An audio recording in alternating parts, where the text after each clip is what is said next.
The Canadian psychology professor is somebody people love or love to hate. Peterson gained national notoriety in the fall of 2016 when he spoke out about a federal bill on gender expression and a U of T policy to call students by their gender pronoun of choice. Peterson says there shouldn't be laws forcing people to use specific language. I can envision a student or a colleague insisting that I call them using gender-neutral pronouns, je or je, I think it is. I'm not doing that. I'm not doing that. Peterson called it freedom of speech. Critics called it transphobia, and protests ensued. But then on YouTube, he's a star. His lecture topics range from personality to advice for young men.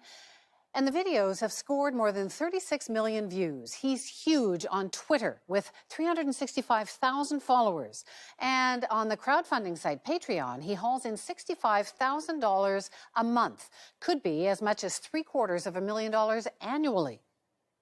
Joining me is U of T professor Jordan Peterson. He's got a new book out called 12 Rules for Life, an Antidote to Chaos. So, Professor Peterson, you must be exhausted. You've been giving all these speeches and sold-out performances, and it's quite something. Are you... It's crazy.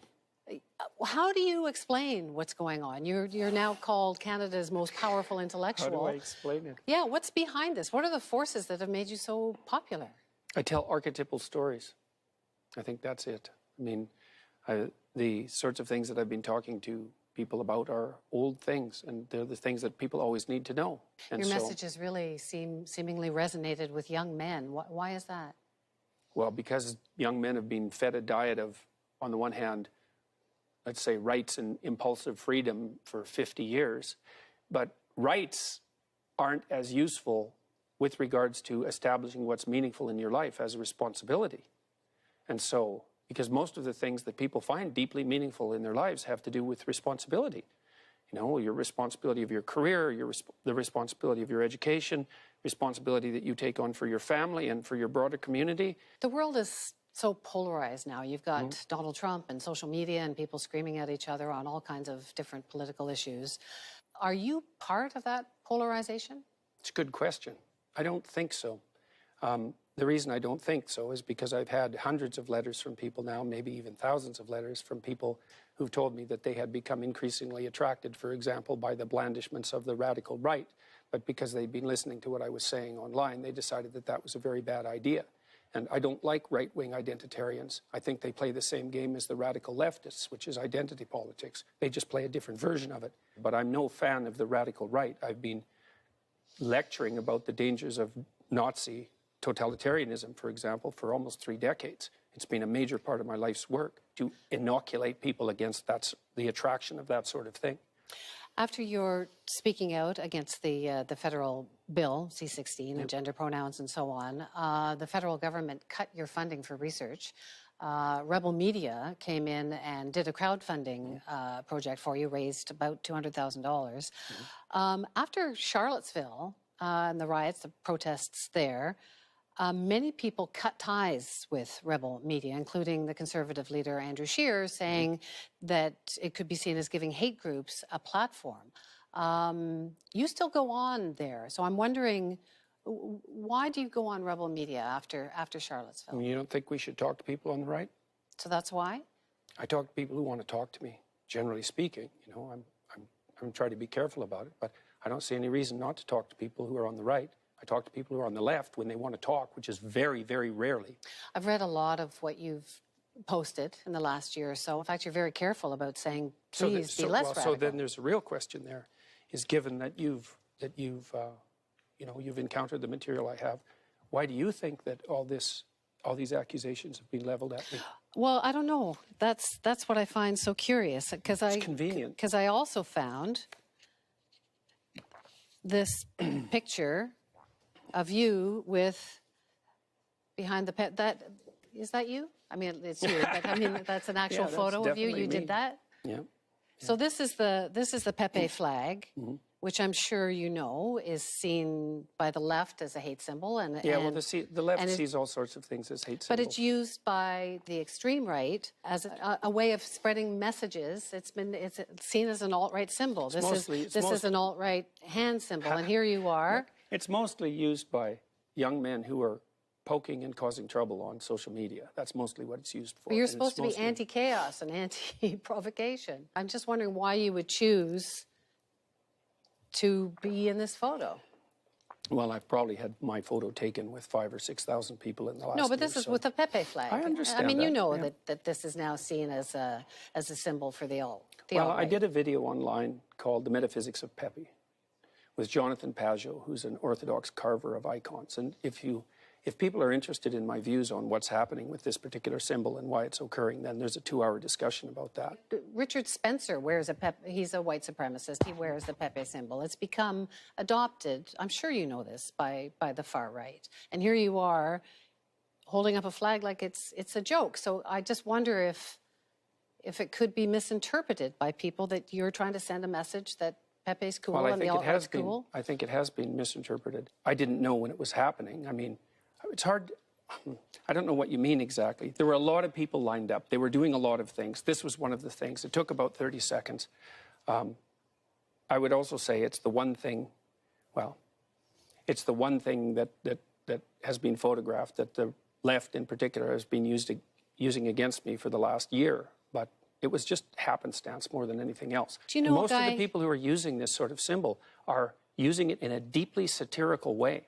Now, the fact that the far right has decided that it's a radical indicator of the validity of their particular view doesn't mean that that's what it is. So it's something that we haven't seen before. There's a lot of game playing going on online. Yeah, there is a lot of game playing, and there's a lot of sort of codes and dog whistles and so on all sides being sent. Here's another one. This is a tweet that you sent out, Keck Boys, which is kind of like another Pepe.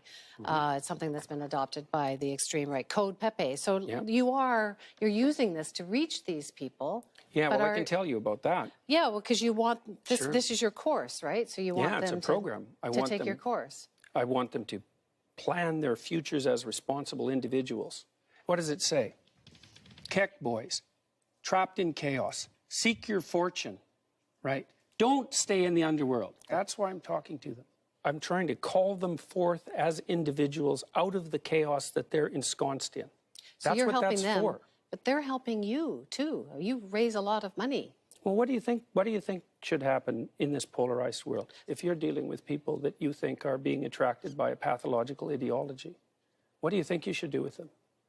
What I do is talk to them and say, look, why don't you make yourself into an individual and get the hell away from the ideology?